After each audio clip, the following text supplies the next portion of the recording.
Good evening and welcome to another installment of the New York Minute Sports Show. The Yankees beat the Blue Jays with late-inning heroics. It's New York Minute Sports. It's New York sports for New York nuts. Don't forget to like. Don't forget to subscribe. Let's go! That's when Buck Martinez started saying, you know, the Yankees aren't a good team. You know, the Yankees, they're not a good team.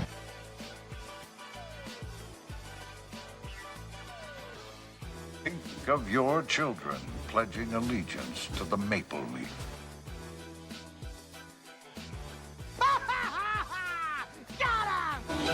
It's New York Minute Sports. Well, there you have it, folks. Welcome to another installment of the New York Minute Sports Show. Don't forget to like, don't forget to subscribe, and don't forget to visit the New York Nuts merch store. All the t-shirts you see during the show are made in the USA, just like yours truly.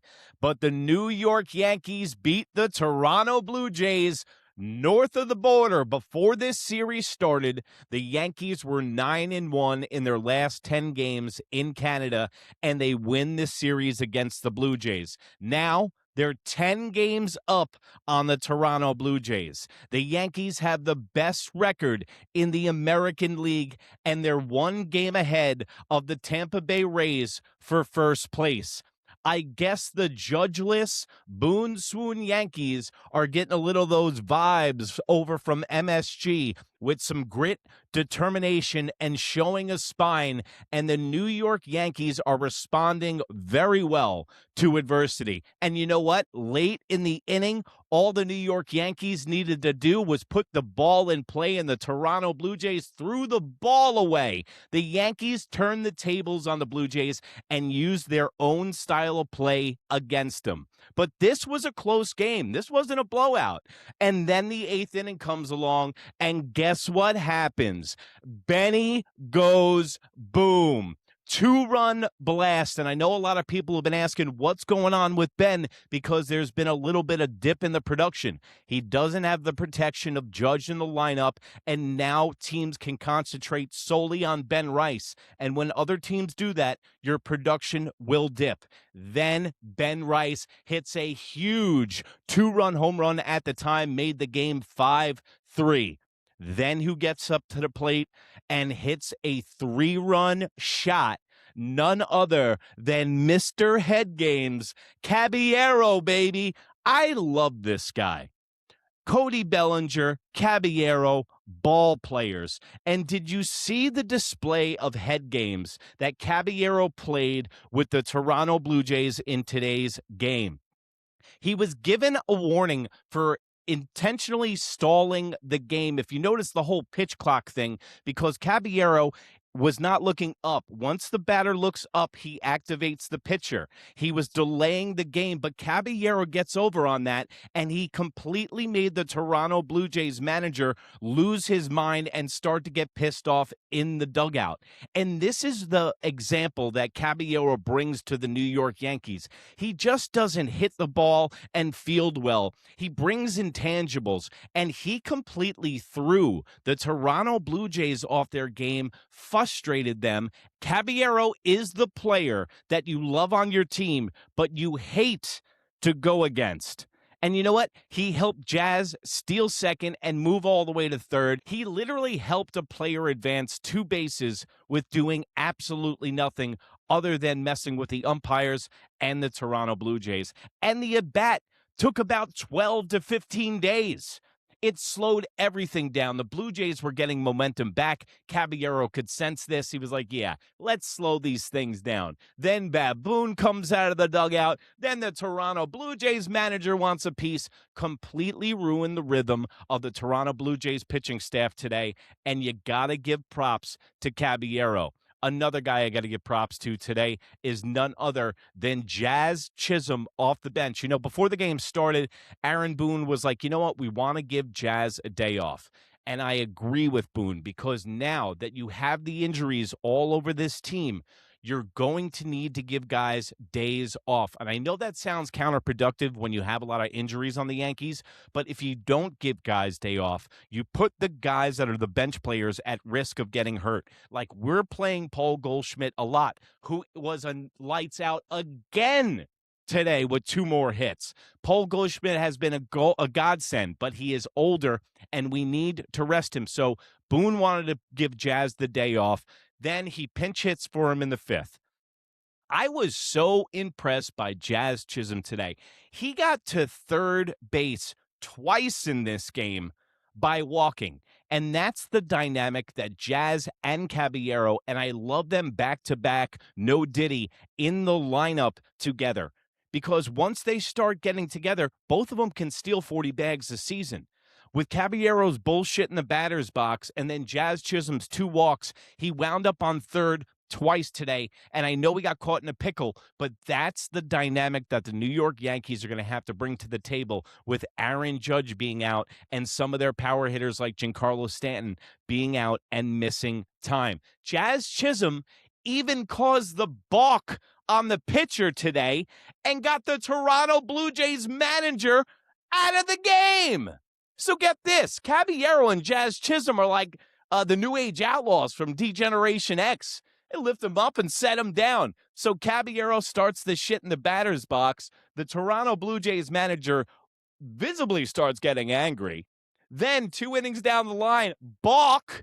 And now the manager loses his mind. Caballero and Jazz were playing head games. You can't take it anymore. Head games.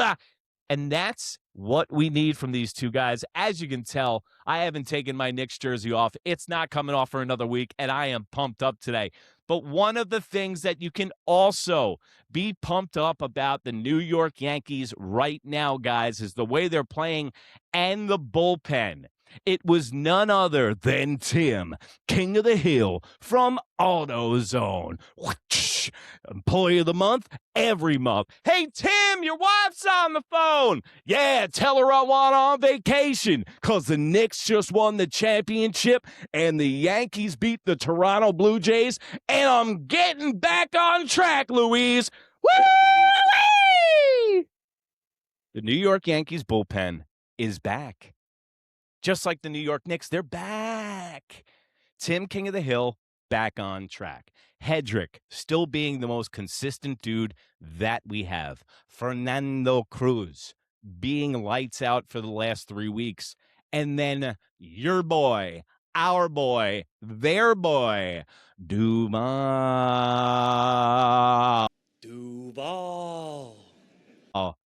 He's even back, looking sharp in the 8th inning.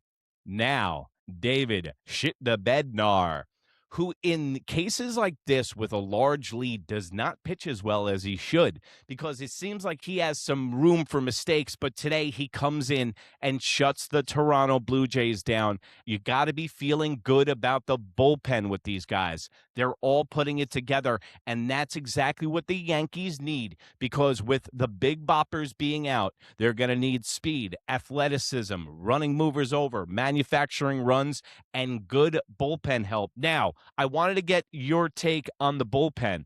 What order do you think the bullpen should be? Let me know in the comments section, guys. Let me know the order in which you would put Duval, Tim King of the Hill, Hedrick, Cruz, Shit the Bednar, all those guys. Let me know in the comments section what you want the bullpen to be. So, the New York Yankees get a much-needed series win north of the border. That's exactly what we want, and they're 10 games above the Blue Jays in the win column. So you got to feel good about that, Yankee fans. And the only person on the shit list today would be Will Warren.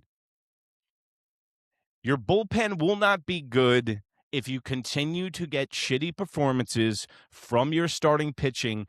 And yes, Will Warren had another shitty performance today. And if you only go 4 innings, you're not helping anything, and you're a glorified bullpen arm. And I think that's where Will Warren and Weathers need to end up when this team gets close to postseason time. And don't let Will Warren's win-loss record fool you. He's not that good. 4 innings pitched, 8 hits, 2 earned runs. I have no idea how he keeps the runs down.